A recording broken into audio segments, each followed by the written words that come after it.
पदम पदम यत विपदम तेषाम, शास्त्रों में बताया गया है ये हर पद पे विपदा आएगी, नानक दुखिया सब संसारा। समस्या कब खत्म होने वाली है? कभी नहीं खत्म होगी। आप एक नेविगेशन आना चाहिए। जो मेरे साथ जुड़ते हैं आकर के मैं उनको बताता हूं कैसे आप नेविगेट करते। कितनी भी डिफिकल्टी दे दो मेरे को, कितनी भी लॉस मेकिंग कंपनी दे दो, मैं आपको उसमें से खड़ा करके उसको दिखा। और ना कर पाया ना तो मैं ट्रेनिंग करने का अधिकार नहीं मुझे।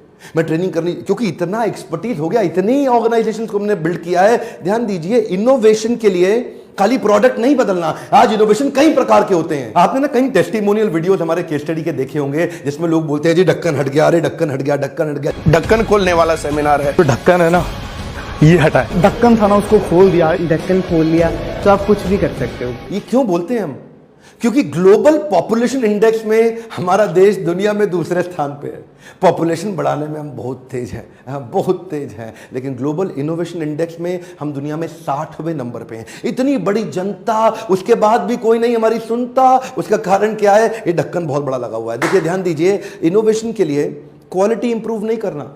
प्रोडक्ट का क्वालिटी इंप्रूव करने से आप सरवाइव कर जाएंगे, लेकिन क्वालिटी को ट्रांसफॉर्म, प्रोडक्ट को ट्रांसफॉर्म करने से आप नेक्स्ट लेवल पे जाते हैं। इंक्रीमेंटल ग्रोथ, थोड़ी नहीं, एक्सपोनेंशियल ग्रोथ, सीधा ऊपर जे कर्व वाली, वो कैसे आती है? वो क्वालिटी ठीक करने से नहीं आती कि क्वालिटी इंप्रूव करो, क्वालिटी इंप्रूव।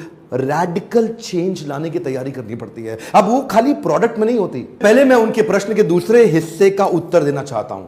अगर मेरे पास पैसा ही नहीं है तो मैं R&D सेंटर शुरू कर सकता हूं क्या? R&D सेंटर समझते हैं ना आप, रिसर्च एंड डेवलपमेंट का सेंटर, साइंटिस्ट लाना, इतने सारे साइंटिस्ट की टीम बनाना, सारे बैठ करके अपनी यहाँ पे बैठ के रिसर्च कर रहे हैं लैब के अंदर, और फिर जाकर के फाइनली कुछ साल के बाद एक बड़ा शानदार प्रोडक्ट बनाते हैं जो हो सकता है चले, हो सकता है ना चले। हमारी कितनी सारी PSU सरकारी कंपनियां, साइंस ओरिएंटेड कंपनियां इतना करोड़ों रुपया खर्च कर रही हैं आज R&D के ऊपर। साहब, बड़े दुनिया की ऑर्गेनाइजेशंस वो क्या करती हैं? वो R&D डिपार्टमेंट बेस्ड इनोवेशन नहीं करते, वो DNA कल्चरल बेस्ड इनोवेशन करते हैं। इसका मतलब क्या हुआ? एक डिपार्टमेंट का काम नहीं है इनोवेशन। आज के कॉर्पोरेट्स क्या करेंगे? सारे डिपार्टमेंट्स में कल्चर के अंदर डाल देंगे। इसको बोलते हैं DNA and culture based innovation, और वो हो गया R&D department based innovation. Department based में क्या होगा? आपको डिपार्टमेंट को सैलरी देनी है, इधर सैलरी नहीं देनी, इधर आपने बाकी सारे लोगों को इनोवेशन पे इंसेंटिव देना है। सैलरी तो वो जो पहले से कर रहे थे वो कर ही रहे हैं, लेकिन कुछ भी अच्छा कोई नया इनिशिएटिव लिया है जो चल गया, जिससे कंपनी का या तो बहुत बड़ा कॉस्ट कम हो गया, या कंपनी का रेवेन्यू बहुत ज्यादा बढ़ गया, या कस्टमर का सेटिस्फैक्शन बहुत ज्यादा इंप्रूव कर गया, या मार्केट में मेरी ग्रोथ बहुत ज्यादा बढ़ गई, ऐसा आपने कुछ भी किया तो आपने अपने एम्प्लॉय को इंसेंटिवाइज कर दिया। अब क्या होगा जी? अब ये होगा, वो अपनी सेल्स तो कर रहा है, साथ में नए नए आइडियाज लगाएगा, नए नए तरीके से कुछ और इनिशिएटिव लेगा। ऐसा ढक्कन की तरह नहीं बैठेगा, कुछ एक्स्ट्रा करने की कोशिश करेगा। कंपनी वाला, सर ऐसा कर लें तो मुझे लगता है सेल्स डबल हो सकती है। अच्छा, आप सुनना शुरू करते हैं। उसके बाद ये क्या है? कल्चर में चेंज आ गया। इंसेंटिव आपको सक्सेस पे नहीं देना है, जो फाइनल आउटकम होता है ना सक्सेस, उस पे नहीं देना, इनिशिएटिव पे देना है।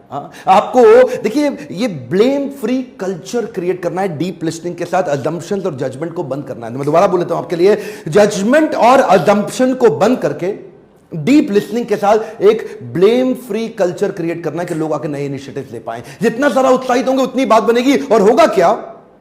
आपके इनोवेशन कई लेवल पे आ जाएंगे, कई प्रकार के आ जाएंगे। मार्केट में जो बहुत तरह के आपके अगेंस्ट ऑप्शंस है ना, वो बंद हो जाएंगी। देखो, अगर आपके कस्टमर जो है ना, उसको आपका प्रोसेस समझ में आ गया, उसको आपकी मार्जिन अगर समझ में आ गया, ये आदमी कितना मार्जिन ले रहा है मुझसे, कितना कमा रहा है, उसको अगर आपकी कॉस्ट, आपका जो खर्चा है वो भी समझ में आ गया, तो फिर तो कोई बड़ी बात रही नहीं गई ना। अगर आपके कॉम्पिटिटर को, आपके कस्टमर को सब कुछ समझ में आ गया तो क्या बड़ी बात है? फिर तो ऑप्शन आ जाएंगी, अरे मैं भी बना दूंगा, मैं भी बना दूंगा, मैं भी बना दूंगा। एंट्री बैरियर है ही नहीं, मोनोपोली आप क्रिएट कर नहीं सकते, डिस्काउंट अब आपको देना ही पड़ेगा, उधारी अब आपको देना ही पड़ेगा। इसके लिए अलग अलग प्रकार के, जैसे कि डिस्ट्रीब्यूशन नेटवर्क में इनोवेशन किसने बिल्ड किया? ओप्पो वीवो ने मोबाइल नया नहीं बनाया, अपने डिस्ट्रीब्यूटर और रिटेलर को अपना बना लिया, तो डिस्ट्रीब्यूशन नेटवर्क में इनोवेशन लेकर के आया। शाओमी प्रोडक्ट में इनोवेशन थोड़ी लेकर के आया, वो इनोवेशन किसमें लेकर के आया? प्राइस रिस्पॉन्सिवनेस क्रिएट किया, अपनी कॉस्ट इनोवेशन लेकर के आया, किसी तरह से कॉस्ट को कम करने की कोशिश किया। देखिए, बहुत तरह के इनोवेशंस हैं, जैसे रिलेशनशिप का इनोवेशन, बिजनेस मॉडल का innovation, work flow innovation, system delivery innovation, distribution innovation, value innovation, supply chain innovation. आप घबराते हैं प्रोडक्ट इनोवेशन से। प्रोडक्ट ही एक प्रकार का इनोवेशन नहीं है, वो एक ही प्रकार का कोई इनोवेशन थोड़ी होता है।